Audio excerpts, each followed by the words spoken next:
Good afternoon, good evening, good morning.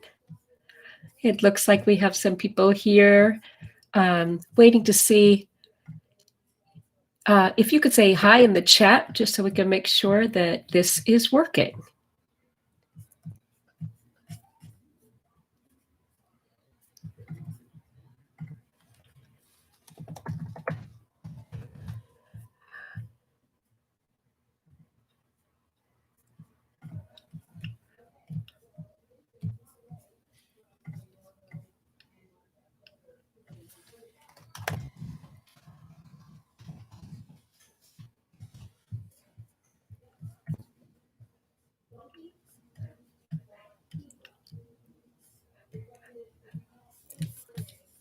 Hi, everybody. We'll get a minute here to get started as people come in. And excuse my typing here for a minute. How is everyone? Hi. Yeah, let us know where you're from. I see India and Myanmar and Colombia. It's very exciting. So Sarah, our course coordinator, is in the chat, and she's going to be helping out tonight. And so let's see, 7 a.m. in Europe right now. It's 8 p.m. here in California. It's very dark already right now. Canada in the house, as Germany, 5 a.m. on a Sunday. Wow, okay. So what I'd like to do, I don't have a specific plan for this tonight, just to see what kinds of questions you might have and anything you want to know. It's an Ask Me Anything, so anything goes, or just about anything. So if you'll put your questions in the chat, I'll try to keep up. And oh, hi, Michael from Columbus, Ohio. My brother lives very close to you in Granville. So in Peru, 11 p.m. So you're just a little later than us. Hussein, sure, go ahead and put your first question.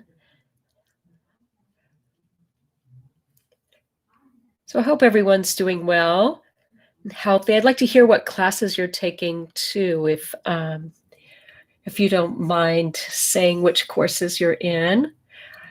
Oh, okay. So the question is, what's the most effective way to prevent procrastination when writing?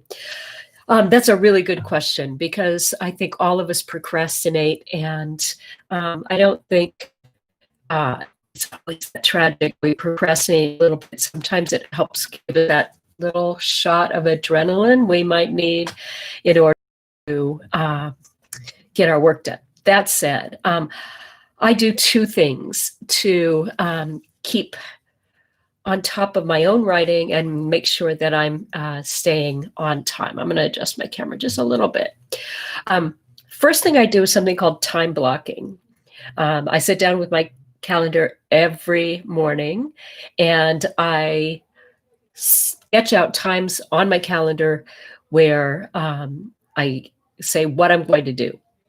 So, for example, this morning I had a number of things I had to get done. So 10:30 till noon today was editing time. And I just make it what I call non-negotiable. That is, when that time comes, that's what I have to go do. The key to effective time blocking, though, is you have to make it reasonable with your schedule. I see a lot of students who time block, but they forget to block things like sleeping, eating, taking showers, taking the dog for a walk, and then they find that their schedule doesn't really work. They still need to do these things to survive, to eat, to walk, to do those important things. So the first thing I always do is go in and put in my lunchtime, my dinner time, anything else that might take up my time, and then time block around it. The other thing I do, if I'm feeling lazy, I follow this podcast that I really like by Mel Robbins, and she has what she calls the 5-second rule, and I love it. It's where you don't let your brain talk you out of doing things you want to do. So you just say 5, 4, 3, 2, 1, and you get up and you do what you need to do. Okay, so I see lots of I've got 2 screens here, so excuse me if I look like I'm not looking at you. Oh, there's a great question here about polite language. Polite language in English, I think a lot of people are often confused about English not being formal or not having formal forms in grammar like lots of other languages do. And one of the things to realize in English is that we express formality generally by the number of words that we use. Now, if you ask a native English speaker, say, okay, you're sitting far away from the window in a really crowded room, it's really warm. Next to the window, your brother is sitting next to the window. How do you ask him to open the window? And you would typically just say something like, open the window. Now imagine your teacher is sitting next to the window. How would you ask that person to open the window? You would probably add some words to that. Could you please open the window? Would you mind opening the window? If the Queen of England was sitting next to the window, you probably wouldn't ask her. But if you did, you would probably say, please, Your Highness, I'm very sorry to interrupt you, et cetera, et cetera. So the farther in distance socially you are from a particular person, the more words you use to indicate politeness when you're speaking. And it's a pretty easy thing to do. Use softeners. Lots of pleases and thank yous go a long way in making what you're saying more polite. A certified course on APA MLA style of writing. Oh, that's an interesting idea. I'd have to talk to edX about that and about starting new courses.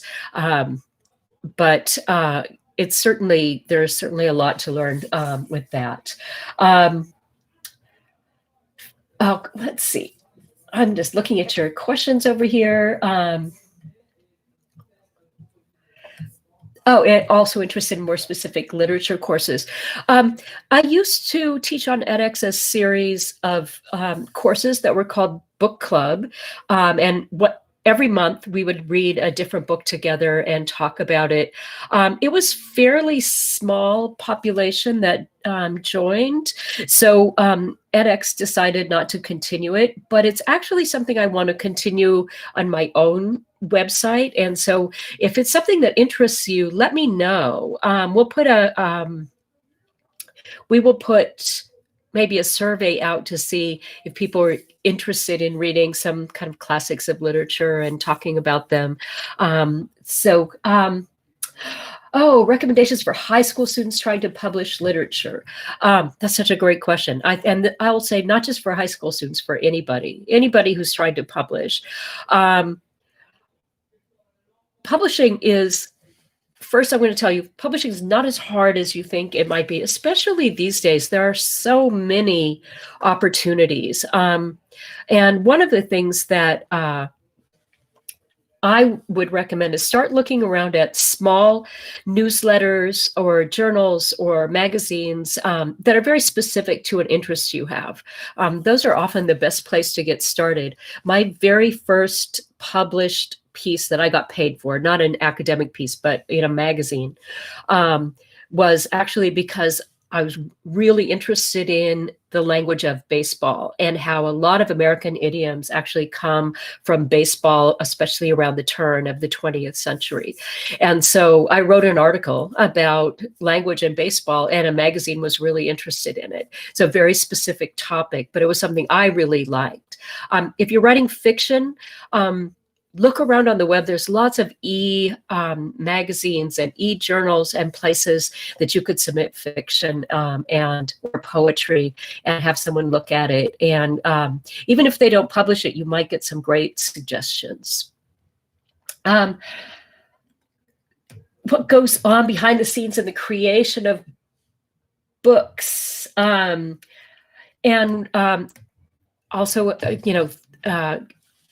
so someone asked about, working in our book department. One thing I don't know if everyone realized, I also do work for a small publishing company as an editor, a fiction editor. And I also design the interior of books. So I have always had a really deep interest in graphic design. So it's if you're interested in internships, doing something like that, get in touch with me. You can. I know that the edX website says not to email the instructors, but if it's something very specific and relevant, not just a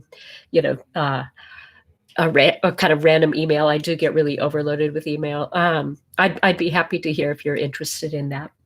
How to make essays less scattered, especially if it's science. I plan in my mind, but it's still not very satisfying.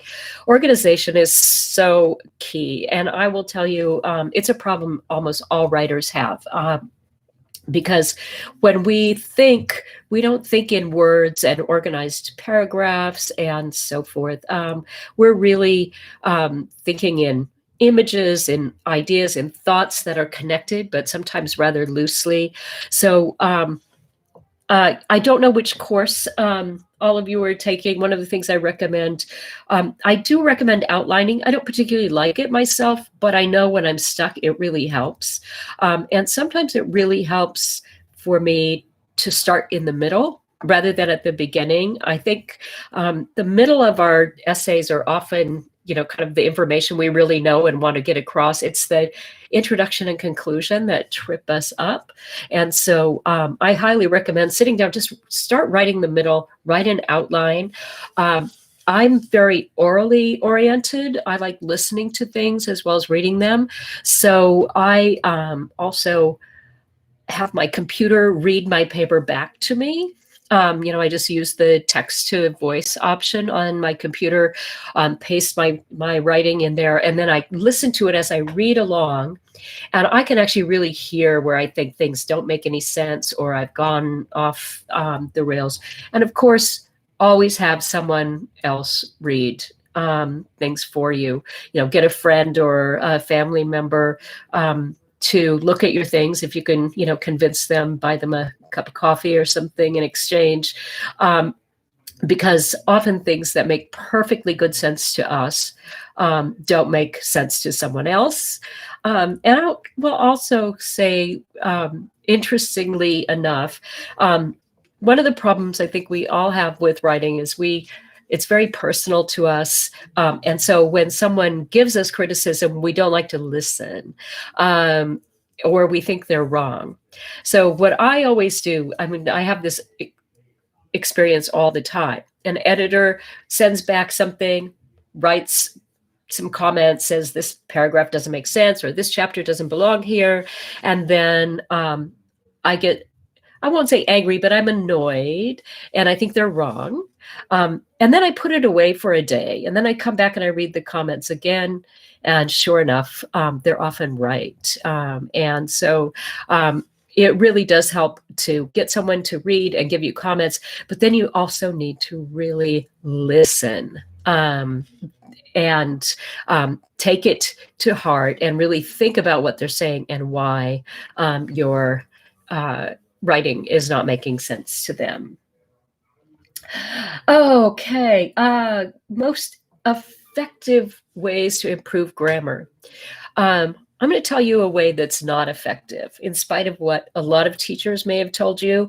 Well, two ways that are not effective. One is by reading grammar books. As I like to say, no one ever learned to speak or write English by reading a grammar book. They're good for reference. They're good for checking whether you got something right, but I really don't recommend sitting with grammar books a lot. They're often wrong too. Second is there's this mythology that you can learn a lot of vocabulary and grammar just by reading, and it's actually not true. Of course, you should be reading a lot, and exposure to the language is really helpful, but it won't make a difference unless you start paying really close attention to what you're reading. And by that, I mean, if you're reading something new, you're making notes about new vocabulary words, about new sentences and the way that they're used, and about any kind of grammatical form that doesn't look familiar to you.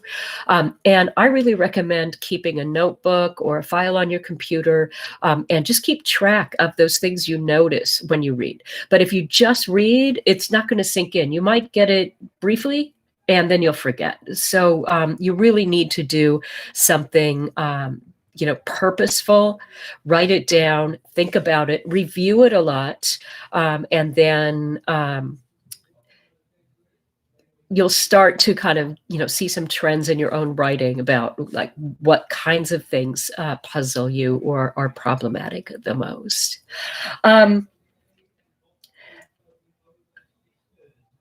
Let's see, how do I use commas correctly? Interestingly enough, I cannot tell you that. Though there are so many rules for commas, or I should say there are so many kind of customs for using commas. In fact, different types of English use commas a little bit differently. So British English is a little different from American English, which is probably different from a lot of other Englishes. What I really recommend, I mean, a comma implies a pause in the spoken language. So if you get your computer to read to you, or you just read your work out loud and kind of exaggerate a pause every time you hit a comma. And if it doesn't sound right, then the comma probably doesn't belong there. And that's probably the best advice I could give you there. But one of the things is just to know kind of what type of English, if it's American English, or I find American English tends to use more commas than some other forms of English do. Let's see. Major challenges I faced throughout my career. Oh, that's a really interesting question. I'm not sure like that it's been super challenging. The biggest challenge I faced was I left one job to come here to California to take this job. And while I was driving from Texas to California, and about halfway here, I heard that the job I thought I had was not going to be funded. So I had this decision point about halfway between Texas, where I was in Texas, and San Francisco, whether to turn around and go back to Texas, because I could have gotten my old job back, or to keep going and just hope that something would work out in San Francisco. And since I always wanted to live here, I decided to keep going, and eventually they did fund my job, and I've been in this job now for a very long time, since 1992. So, okay. Let's see. I don't know Norman Lewis's Word Power Made Easy. Someone asked me if what I think of that. I tend not to read a lot of books like that. But I'm interested in any recommendations people have, of course. Let's see, what else have we got here in the questions? Flow from paragraph to paragraph.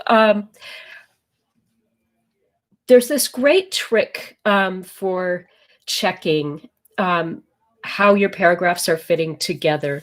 And that is to just read aloud your final sentence of one paragraph and then your first sentence of the next one, as if they're part of the same paragraph. And what that does, if it just sounds like they come from two different places, it tells you haven't quite connected things very carefully. And so one way that I have students do a kind of a game where they write one sentence, they pass their paper, the next person writes the next sentence based on what they've read. And it's a good way to kind of pay attention to keywords, to repeat the keywords, and again, go back to outlining and things too, which will definitely help flow. Let's see, where are we now? Okay. Someone says, so I want to start afresh in academics after 30 years in the newspaper industry. Yeah, wow, that's a really big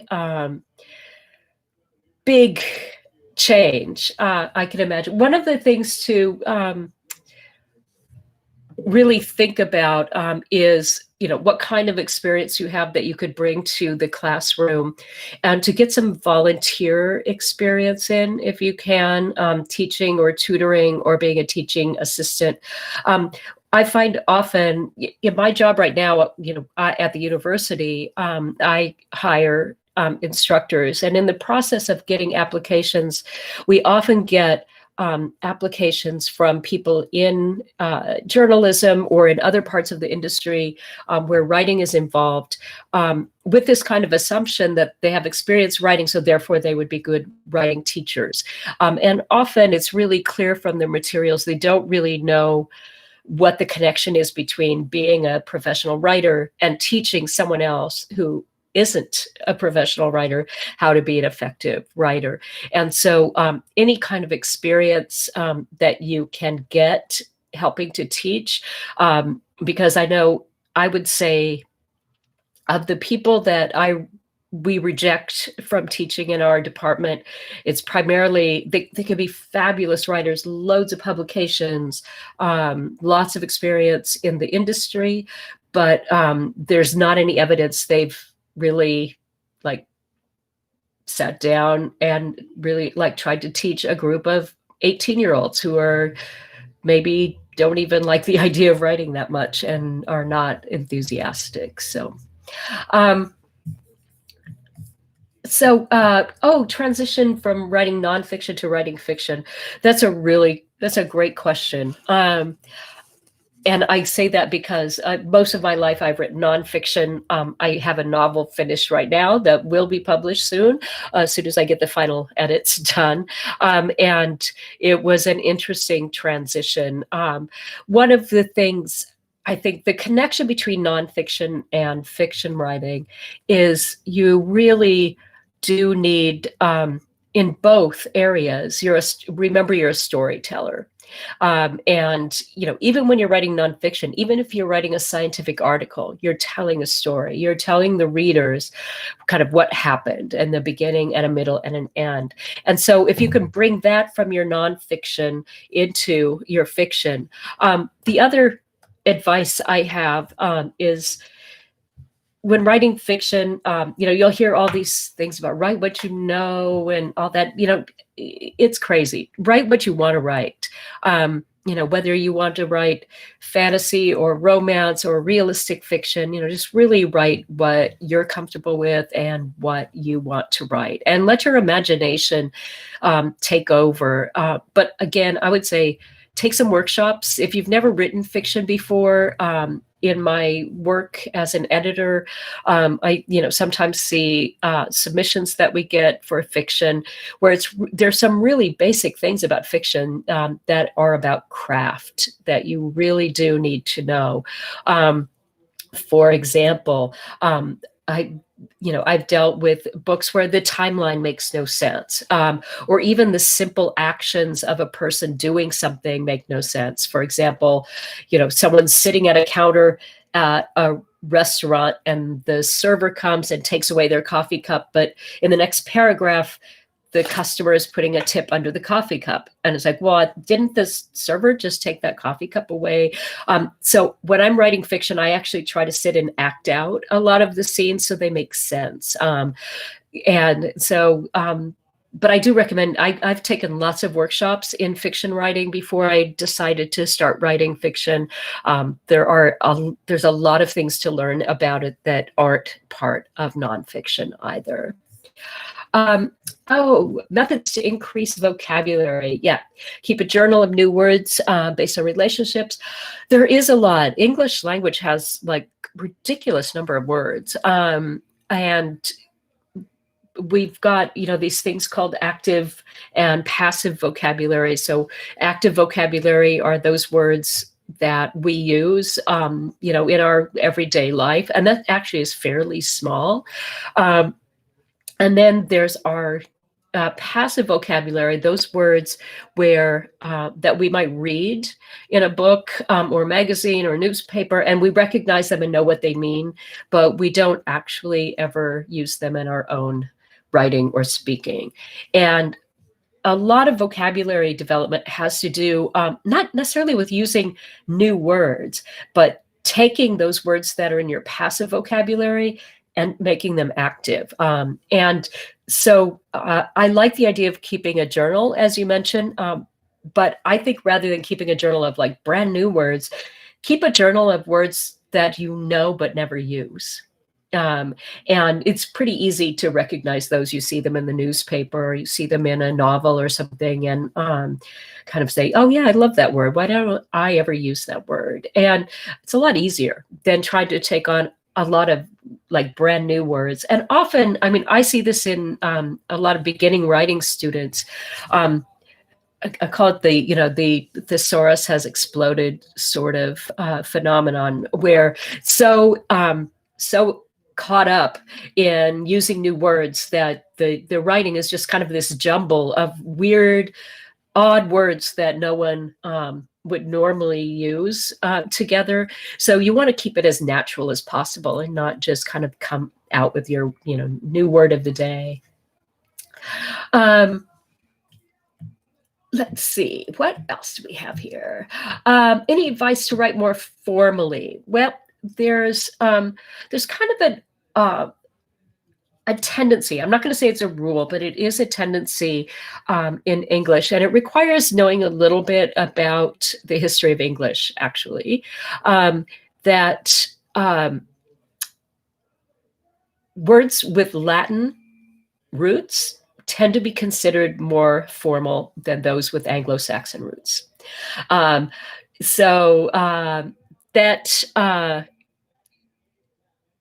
If you look up words like the American Heritage Dictionary and the Oxford English Dictionary are both good dictionaries that tell you word roots. For example, Anglo-Saxon start or begin versus Latin commence, and so those tend to make your writing sound a little more formal when you kind of use the more Latin-based, Latin and Greek both based vocabulary. So someone just said, the new generation doesn't want to read. I disagree. And in fact, I would say probably most people's children who are, of an age where they can read, or young adults or teenagers are probably reading more than people have read in the past. Now, could be what you mean by they don't read is they don't read a specific type of thing that you read when you were their age, but they're reading a lot and they're writing a lot. They're writing on social media, they're writing, emails are not so much, they're texting. These are legitimate forms of reading and writing. And so we have to remember that just because it's not what we did when, we were in high school doesn't make it better or worse. It's just kind of different. I wasn't lucky enough to have email or social media when I was a teenager. I had like the school newspaper and a library.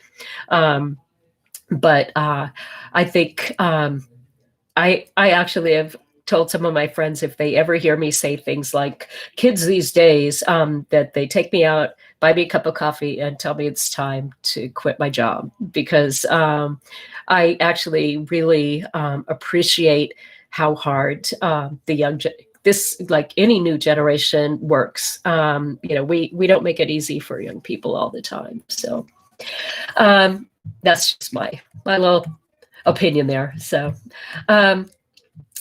let's see. Just going back. Oh yeah, someone also mentioned, same person, so mentioned using the Grammarly app, but it seems robotic. It's not only robotic, it's often wrong. And I mean, I think it's great to have all these tools that help, that you don't have to, dig out an old dusty grammar book off your shelf to look things up. But I do think that things like Grammarly, I see some of the things it suggests, and yeah, I think it's good to get other opinions from other people. So yeah. Oh, so David, that's a good question. Let's see. I'm going to go up one there because someone said, teaching my own daughter who has an A+ in English literature, avid reader, writes poetry, and although she's an engineer, count as teaching experience. Generally not. You'd be amazed how different other people's children are from your own when it comes to teaching.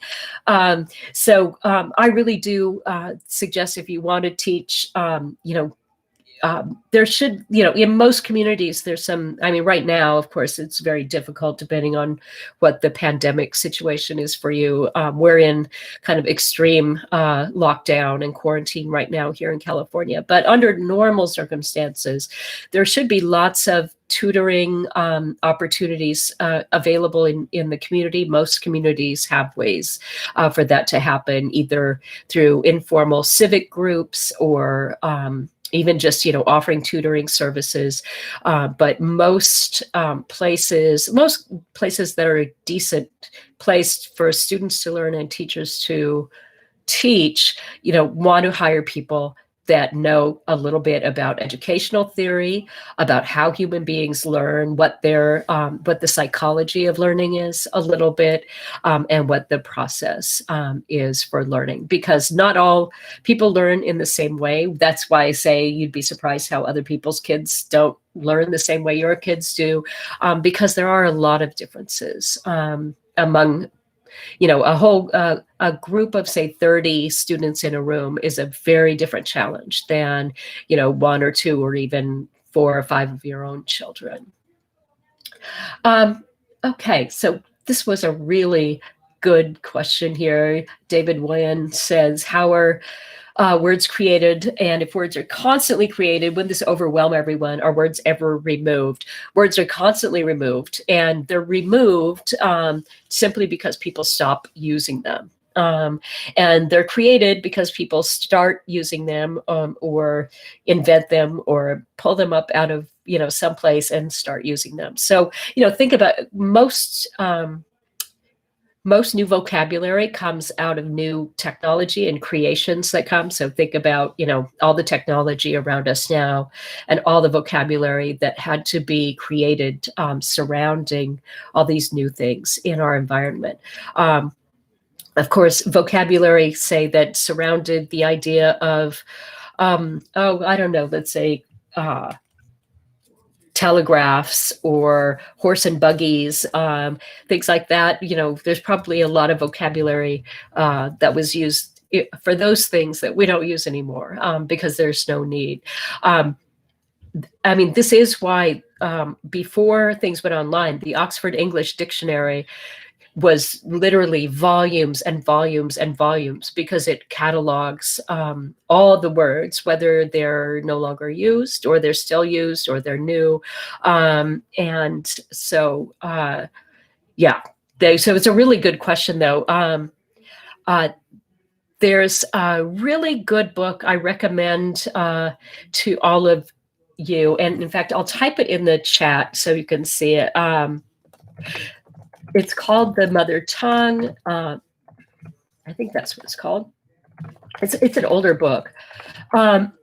It's not a formal academic book, but it is a very well-researched book. And it talks a lot about this, about how words come in to the language, words that have left, also attitudes about language, such things like attitudes about using profanity and where that comes from and things. So it's a fun read. It's amusing, and it's not a difficult read.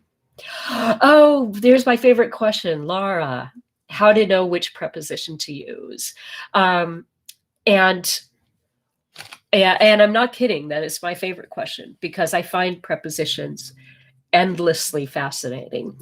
One of the main problems that I think a lot of learners have had with prepositions is that they're told it's part of English grammar, and it's not. It's part of the English semantic system. It's a part of the system of meaning. And so the question about, do you really have to learn words with their specific prepositions? Yes and no. First, there's regional variation in prepositions. That's the first thing to know. So this is part of the reason we know it's not technically really strict grammar rules. A good example of this is the phrase to stand in line. In the West Coast, in the center of the US for the most part, and I think throughout the South, we all say stand in line when we're queuing up to wait for someplace, like at the post office, for example. In a lot of New York and that area, they stand online. So two different prepositions, exactly the same activity, exactly the same thing happening. Historically, it comes from an interesting place, in that in New York, in the old post offices, there used to be lines painted on the floor where you had to stand when you were waiting. And so this idea of standing online literally meant, you're standing on a line on the floor. In the West Coast and other places, lines were often indicated by rope barriers. So you were between two ropes as you stood in line. So you were within these barriers, so you're inside the lines. Prepositions have a kind of orientation in space. They kind of tell us where things are spatially. For example, imagine I ask you to meet me at the corner. Are we inside or outside? I'll just let somebody want to answer in the chat area. For meeting at the corner versus, are we meeting, if I say, can you meet me in the corner? If we're at the corner, we're outside. And that is because we're standing on the exterior part of the angle, which is typically on that. Yeah, exactly, Laura. So outside is right. If I say meet me in the corner, we're inside. So we're in the interior of a space, typically a room. And so those two prepositions just tell us a lot of information, but they're not really grammar. The good news for those of you who are not native English speakers, incorrect prepositions and missing, what are called missing articles, are two things that actually don't bother native speakers all that much. Because most information can be conveyed perfectly well if you leave out saying the, or if you say in rather than on, for example. So anyway, I could say so much more about it. There's so many interesting things about prepositions. And just another thing to think about, why do you get in a car, but you get on a plane? Even though, you're not outside the plane. So something to I'll answer it at the end there. Okay, what recommendations for writing pieces that grab the attention of two different audiences? Yeah, that's a really good question. And a great example, the use of machine learning tools, artists versus computer science majors. So the primary thing I would say there, and I have to say I don't write very technical things, so the main thing I would do, is go back to what I was saying earlier. So think about what this story is. I just read this book. In fact, it's kind of a crazy little book. It's just called, I can't remember the author. I'll look up the author. Where the author actually writes about this very specific thing about coding of robotic arms. In the meantime, talking about baking bread and making kind of both of those things accessible to two audiences. So I would think about what the story is, what is going to interest those two audiences, and again, find some, if you can find someone from those two audiences to really to look at your work and say, does this speak to you? The other thing is to be really careful, I think, not to write technical things about things you don't know really well. It's okay to write like fictional things, but maybe not so much the technical things. Okay, let's see. Sorry, looking at your questions here. Someone said, my confidence about academic writing has really gotten a boost after scoring 100 out of 100. Congratulations in the free response essays. So will that help in my tutoring career? Not necessarily. Two different skills here. I mean, it certainly won't hurt, but two really different skills to think about. One phenomenon that I think maybe we can all relate to, if you've ever had a teacher or a professor who was really brilliant in their field, just like one of the best, and we have a lot of them here at Berkeley, of course, people with Nobel Prizes, and then how good they were as a teacher. There's a couple of things that happen. If you're a real expert in your area and you've never really taught much, sometimes it is the case that you don't understand what it's like not to be good at what you're teaching. I'm an amateur musician, and I've had a number of different music teachers, and I will say it's some of the best musicians I've taken workshops or classes with have often been the worst at teaching, because they just don't understand why you can't get it. Because it's so natural for them. I think the best teachers come from people who've had to struggle a little bit to learn something, and so they have thought about strategies about how to teach things. But I'll just, I can say it over and over, just get some experience. If you want to teach, get some experience teaching, responding to students, dealing with people with very different ways of learning things and expressing themselves, and that will really help you. Let's see what else we've got here. Sorry to be scrolling while you're all here. Hope you're all enjoying things while I don't know how things are wherever you are, but they're a little crazy here. Okay, wow, I've got just chats coming up in all different areas here. Tips for taking the TOEFL. Okay, tips for taking the TOEFL. This is a place where I think just reading a lot, practicing, and just kind of getting comfortable and not stressing out about it too much. The TOEFL has gotten much harder over the years. I'm sure you're well aware of that. And I think the best thing you can do is practice speak. If you're going to take the spoken part of it, practice speaking as much as you can, and especially looking at, say, look at an image or a graph or a chart and explain it to someone else, because that's a lot of what you have to do in the TOEFL oral part of it. That's really hard, even for native speakers. That's a very hard task, and so I really recommend practicing doing that. Writing an application. Yeah, so I do have recommendations. As I said, I read a lot of applications all the time, hundreds of them every year, actually.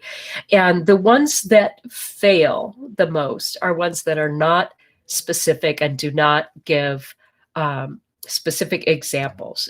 So for example, they might say something like, I'm a good communicator, or I'm a good problem solver. But there's no actual example of when that happened. I really love reading applications that tell me little stories about a time when the applicant faced a problem and they solved it, or they taught a class they really liked, and what that meant, and what they did that was so successful. Because everybody can just say, oh, I'm great at what I do. But I really want to know, what that means. What's an example of something great that you've done? And that is always much more effective in an application than just simply listing out a bunch of qualifications. Also, if you're writing a cover letter, don't just repeat what's in your resume. The people who are going to hopefully be hiring you can read your resume. So tell them something else. Tell them a story about what's in the resume, but don't just repeat and say, well, I worked 4 years at IBM. If it says on your resume you worked 4 years at IBM, don't waste the short space you have in your letter to repeat that information. Thank you so much. And I'm sorry I don't know how to pronounce your name. That's but last name Morgan, or if you Google me, you'll find a bunch of stuff. Sorry. I tend to not do kind of a lot of self-promotion, but I do have a lot of articles out about teaching, and a number of textbooks that I've both written and edited. So and Hussein, thank you. Speed writing. Oh, what a great question. So what do I think about speed writing technique? I'm not sure exactly which speed writing technique you're talking about, but there is a speed writing technique that I recommend highly. I use myself. I use with all my classes all the time. And that is to simply, I give writing assignments where the point is to write a lot, and not to write well, and not to write perfectly, and not to write grammatically, but to write a lot. And you do that by setting a timer. Say, start with 5 minutes, because it's much harder than you think. A notebook, write by hand, don't do it on the computer. Write by hand, 5 minutes, set a timer, write about anything that comes to your mind. Doesn't have to be complete sentences. It doesn't have to make any sense at all. If you don't know what to write, you can even just write, I don't know what to write. After you're done, it won't always happen, but it frequently happens that when you read back over what you've written, you'll find 1 or 2 sentences in there that are actually really good, and are really like amazing ideas that you can then take and put into another piece of writing and develop as a fuller essay or story or poem, whatever it might be you're interested in. So the main thing is to just really force yourself to write a lot, even if you have no idea what you're going to write about. I once had a student who wrote, it was a 10-minute writing assignment. She wrote 2 pages on the color of ink that was in her pen, which happened to be purple, and why she liked purple so much. And it actually evolved into this really lovely piece of writing, this wonderful essay about how her mother always wore this purple dress that she really loved, and her mother had recently passed away. And Yeah, and so when you start, it may seem like you're just writing something silly and meaningless, and it can, if you just let yourself kind of follow your writing, you may often find that you have some amazing things to say. I always say the most interesting writing comes when you keep writing, even though you think you don't have anything else to say, and that's when things get interesting. My accent. Yeah, I actually grew up in the Northwest of the US, not far from Seattle.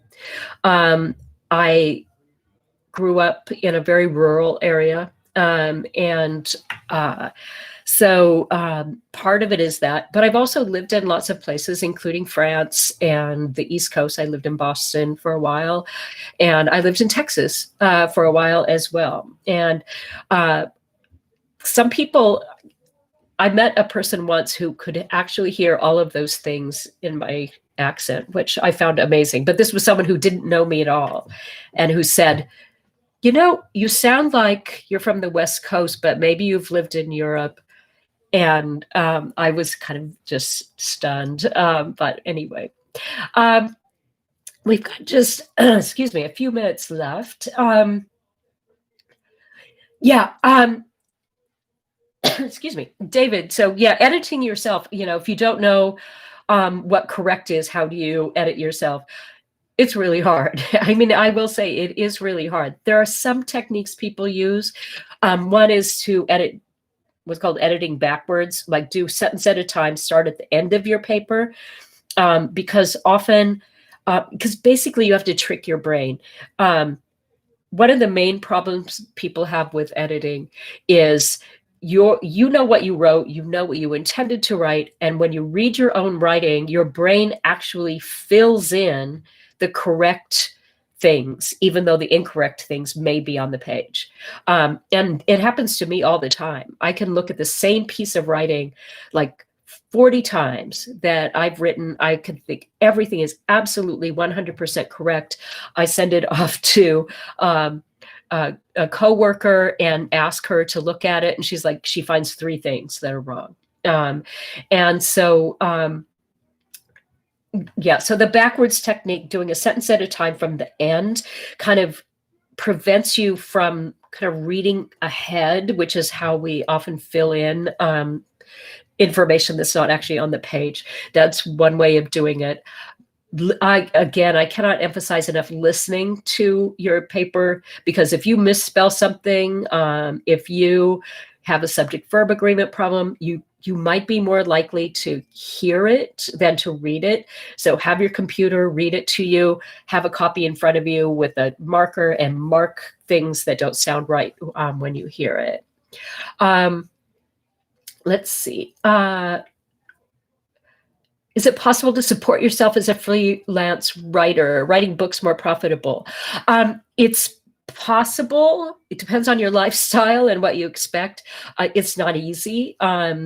And you have to be really good at what I call kind of the feast or famine lifestyle.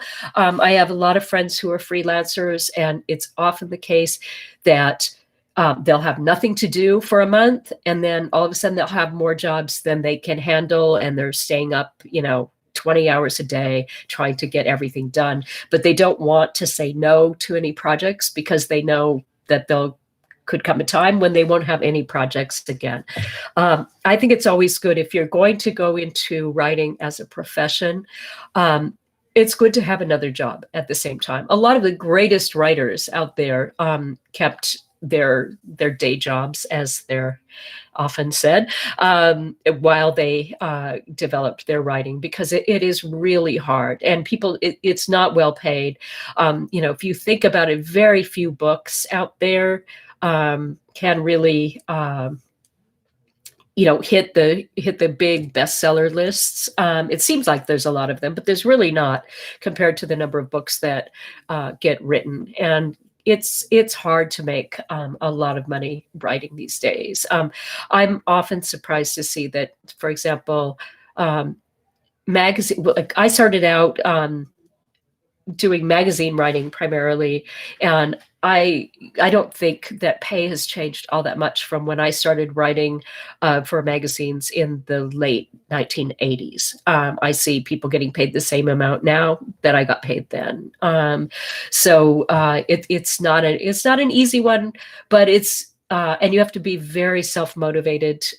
You have to be really good at, there's a saying, what's the number one thing you have to do to be a good writer is to be able to sit for a long time. And it's true. Like, you've got to, be able to kind of shut out the distractions, turn off the TV and the internet, and really sit and write and enjoy it. Otherwise, you're never going to do it. And read. And let's see. Hussein asked for recommendations for researchers working with natural language processing. Look at a lot of the things coming out of MIT. That's my best recommendation. It's not my area these days. And let's see, we got like 4 minutes, so I want to make sure that the big ticket items here are covered.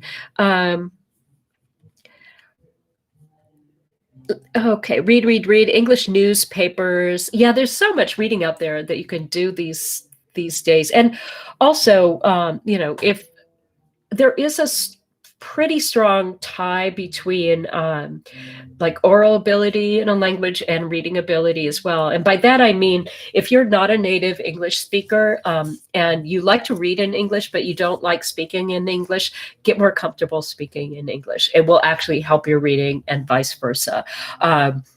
There's a reason that people who are really good in languages try to do both. It's really, being able to read in a language can be really helpful. I have reading knowledge of a couple of languages that I don't speak. But I'm much more comfortable in those languages when I can do both and not just read. So practice speaking. There's all kinds of opportunities these days. The internet is like the most marvelous thing.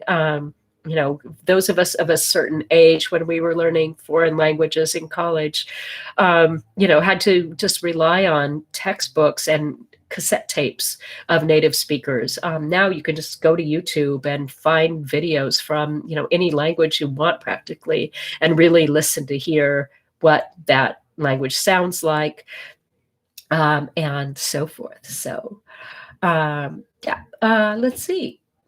I think I could do one last question, or otherwise just,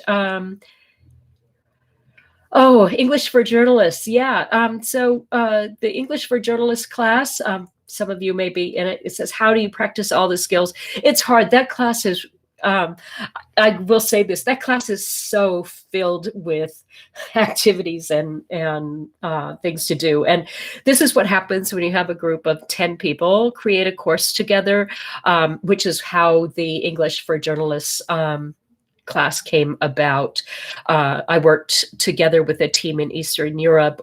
We worked together in Budapest, developing that course, and a different professor from a different area wrote each of the units. So we had 10 different people. And so I think because of that, it ended up with just so many things to do. I really think the important tasks to do in that are to really listen to the interviews with journalists. I think they're really interesting in that course, and to practice writing some of the stories, story types that are suggested there, such as, follow-up stories or interviews. I think those are the really important ones. But it is really hard to do everything in that course. Anybody who has done everything in that course is has my utmost admiration, because that's a lot of work. All right. We are just about there. I thank everyone for coming tonight. I hope we can do this again, maybe at a different time, so that some of you don't have to get up at 5 o'clock in the morning. We tried to find find a time that might work for a number of people. So thank you, everyone. And thank you, Sarah, in the chat room for helping take care of everything. So have a good day, a good evening, a good morning, and hope to see you in class. Okay, bye-bye.